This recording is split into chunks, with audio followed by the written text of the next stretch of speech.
Okay, let's start with making the joints for this character. As you can see right now, there's only a geometry packed in a group. We start with the spine, which is in the center, so I need to only work from the right hand side. It will automatically be placed in the center of that axis. So I switch to right hand side, zoom to the torso, go into my rigging section, skeleton, and create joints. You might want to choose the options first and reset the tool just in case, and then start at the hip, right here in the center of the hip. Place the next joint on the transition between these two elements, there, here, here, here, and here, and on the top of the head. As you can see, the joints are rather large at the moment. We can globally scale them down to match with our scene. We do that here in the display menu, animation, joint size. You get this little dialog, and then you just slide it over to the left to make them smaller. Something like that. These joints have very varying orientation, as you can already see from these little axes here on the joints. So let's change the orientation of them. We want consistency here. So I select the root joint of my joint chain. So I'm pressing Shift and plus to unfold it, so you see the whole joint chain here in the outliner. As you can see, it always just selects the root joint. Click on Hierarchy, which you find in the Select menu, Hierarchy, or you can also press Ctrl Shift on your keyboard and then left click Hierarchy menu entry to create this little icon here on the tool shelf, which you then can also middle mouse drag to a different position. I just already have one here, so I'm going to delete this. Right click to get this little pop-up menu and then delete. So select Hierarchy, selects all my joints. I want to see the local rotation axis of these joints. Again, I made myself a button here, but you can also access this here over Display, Transform Display, and Local Rotation Axis. And again, if you want a button on your tool shelf, hold down Ctrl and Shift while clicking this menu entry. So I already have one. This one here turns on the local rotation axis, as you can see here. Now next is I want to have all the axes point in the same direction. Currently the Z axis of each of these joints is some point out to the left and some out to the right, or rather forward and backwards. The tool that we use for this is in the skeleton menu, Orient Joints option box. Here's the dialog, and this tool works like this. Primary axis is always the axis that points along the joint to the next joint. Okay, so as you can see, that's already the x-axis, and we keep it that way. So primary axis, x-axis. And then the secondary axis is either the y or the z axis, so it cannot be the x-axis, of course. As you can see, when I switch to that, it has to switch to primary axis, so that doesn't work. Y-axis or z-axis. And that's basically making the x-axis rotate around the joint to make the other axis point in a specific direction. So I'm switching to perspective for easier viewing. So I want all the z-axis to point sideways in one direction, either to the left or the right, doesn't matter really, but it has to be one side. So I choose the z-axis and point it to the world axis X, so which you find down here in the corner, the positive X-axis. Positive, you choose that here, positive, negative, positive, and then the X-axis. So Z-axis points in this direction. So click on apply, and as you can see, all the joints face the same direction, with the exception of the tip joint. Of course, the tip joint doesn't have a child, hence it doesn't know what the primary axis is, and that's why the orientation fails altogether. Doesn't matter, the tip joint is only decoration anyway, but if you like to have it to point the same way just for aesthetic reasons, you can just select the tip joint by itself, nothing else, and then in the Orient tool, switch to Orient Joint to World, and then click Apply. Because this joint is a child of this joint, its world is oriented that way. And if you orient that joint to its world, which is this joint, it will face the same direction. So that's basically the idea behind it. So let's turn off all the local rotation axis visibility. So select again the root joint, then hierarchy, and then hide these axes. I will do the same for the legs and the arms a little bit faster now, because we want this video to be brief. So I'm starting from the front view. Let's close this guy here. And I switch to wireframe so I can see these spherical objects in here. And then I create a joint right here in the center. And it's a little bit offset, so you can middle mouse drag after you draw it to center it. Switch to the right view. Make sure that it's also in the center here. I need to move this a bit forward. Something like that. Next one is here. Then here.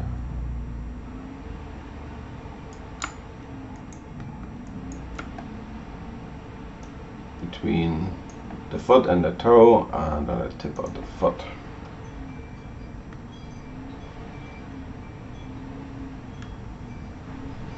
Something like that.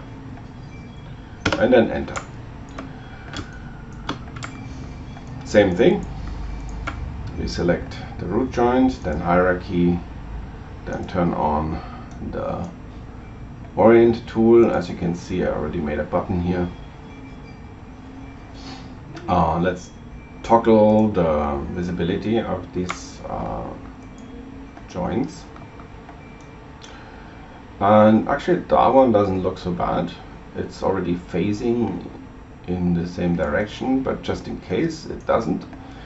Also, I want the Z-axis to be the primary axis. Not primary axis in terms of how they use that, but the axis where the most motion is happening, which is basically where currently the Y-axis is facing to.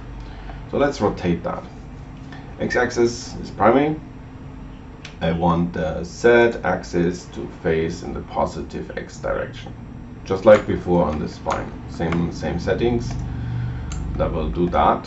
It basically faces all the Z-axis to the world X-axis, with the exception of our tip joint again. So select that, orient to world, apply. Then select the hierarchy again and toggle the visibility off. Okay, that was the leg. Now I haven't named things yet. I will do that as the last task. Let's do the joints placement first and the orientation, and then the naming last. For the arm, I switch to the front view, I think, and go to shaded mode for now. Let's create the shoulder where the clavicle is attached. That's somewhere here. Then I switch to the right view and move this thing forward, back to the front view in wireframe so I can see the ball here. I place the next joint. Oops, I made two accidentally. That's not a problem at all. Actually, it is a problem, so let's do backspace because I need to also place it in that view here. So you can see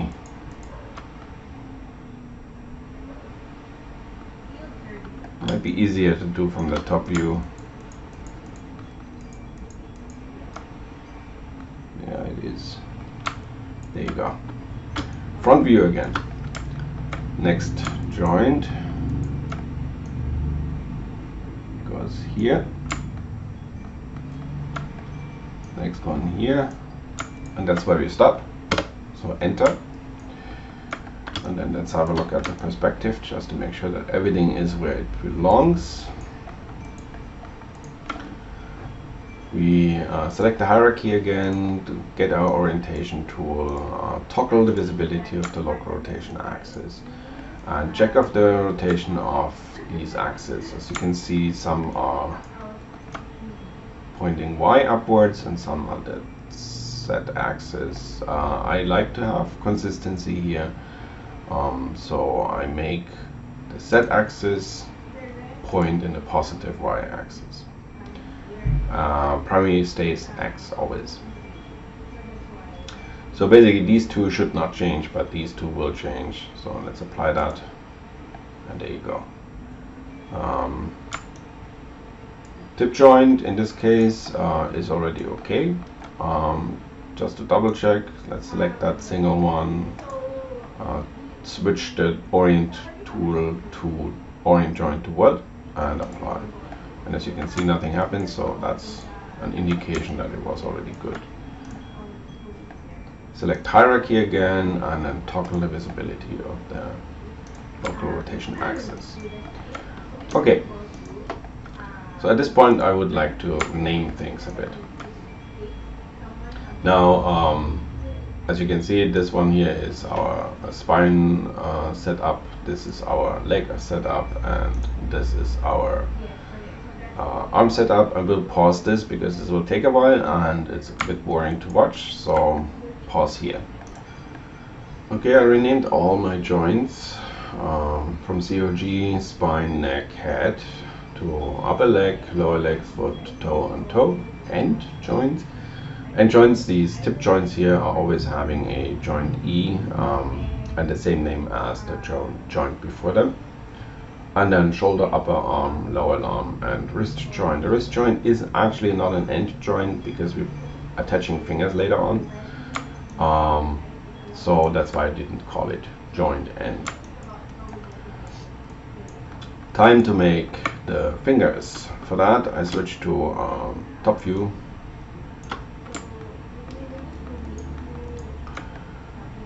I click on create joints. I'm starting here for the hand joint, and then it's probably better to switch to wireframe to see the links here between the fingers, and that's where I place the joints. I repeat the process for the other fingers, so that's like a combined finger, like ring, middle finger and pinky finger in one. And then the last thing is the thumb. So we start here somewhere, then the next one is somewhere here, here, here, and here. Now these fingers, or these joints, are rather big, so I'm going to select all of them, select the hierarchy, and change the radius of all of them. So select this radius label in the channel box, and the middle mouse drag. And if that is a bit too fast for you, you can hold down Control, and that makes it a bit easier to control. So just make it something smaller.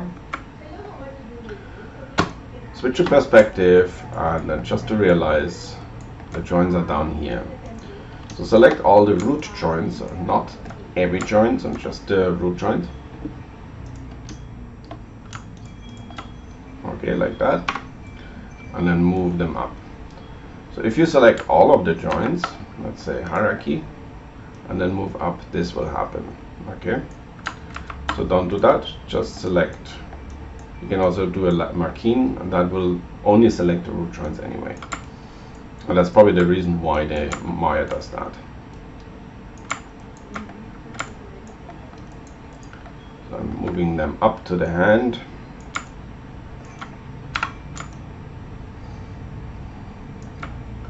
This one needs to go a bit higher. Index finger is okay. And the thumb needs to be rotated a bit. Well, let's rotate it down and move it up a bit more.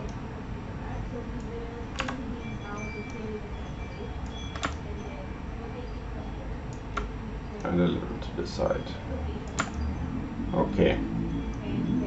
So just so it's somewhat in the middle of the geometry.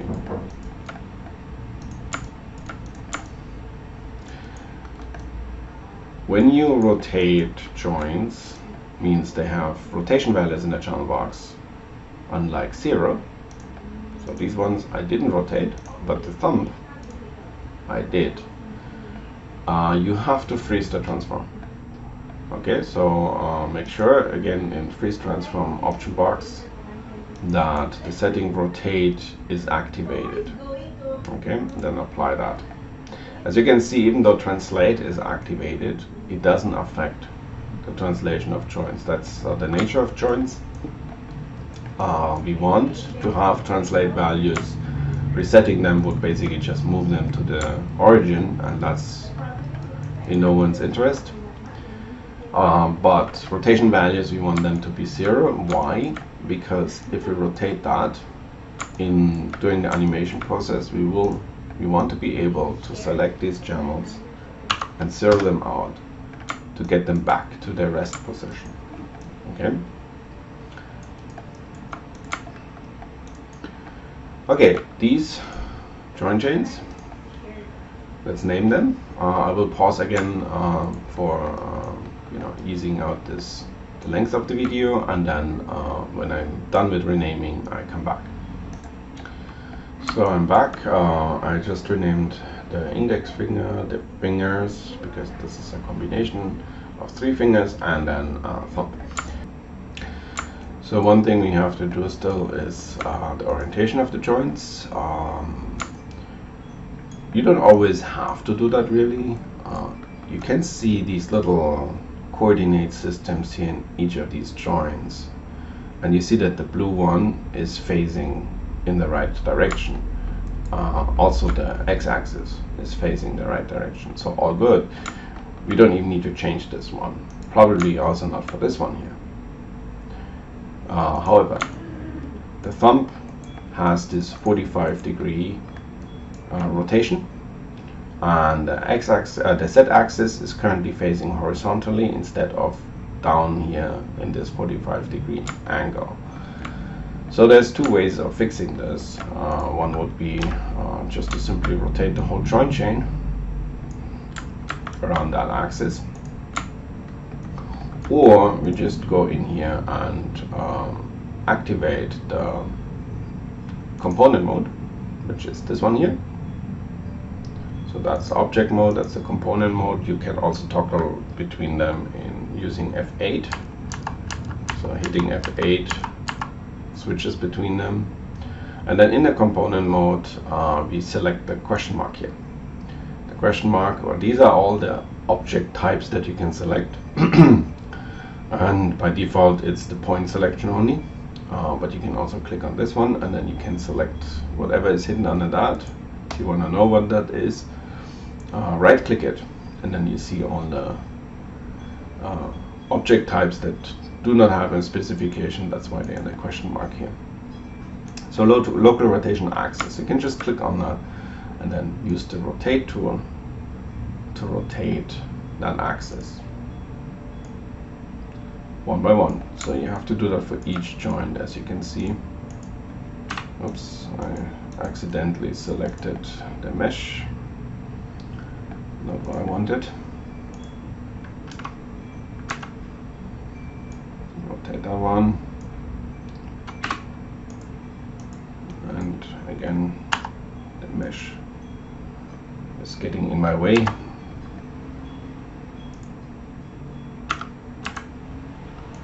And then rotate it.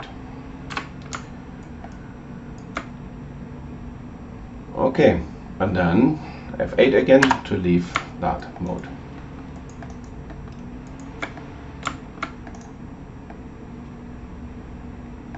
I have to connect all of these joints here to the rest joint.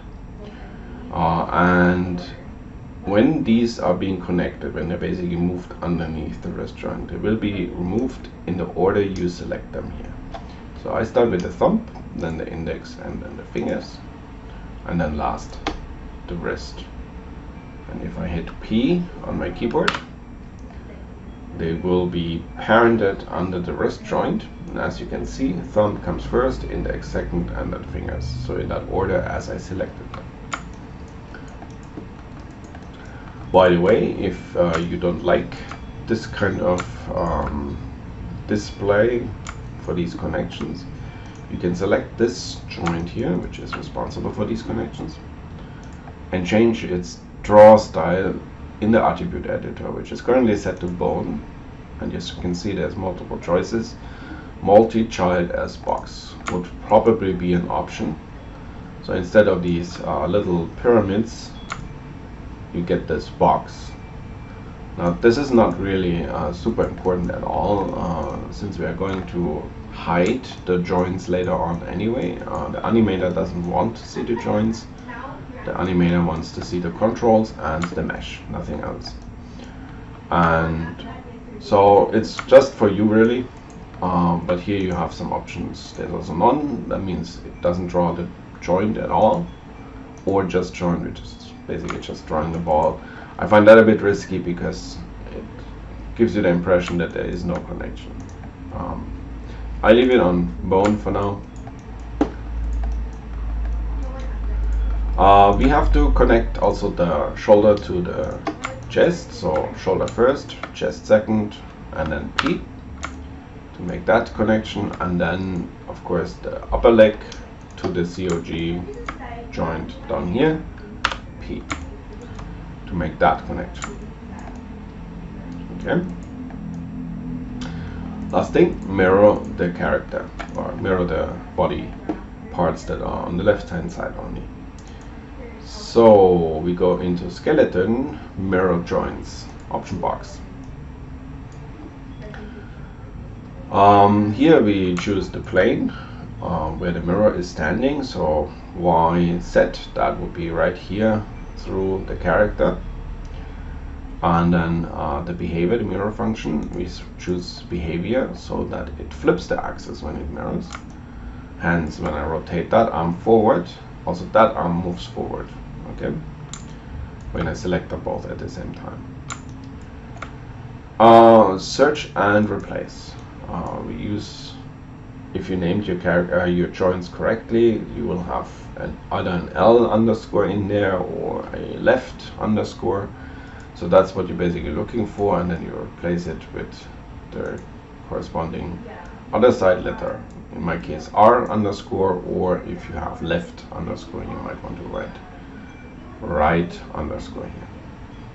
So you just select the joint chain that you want to mirror, and you can only select one at a time. So selecting both at the same time doesn't work. So we use this joint chain, the upper leg, and then apply. Then we select the shoulder and apply again.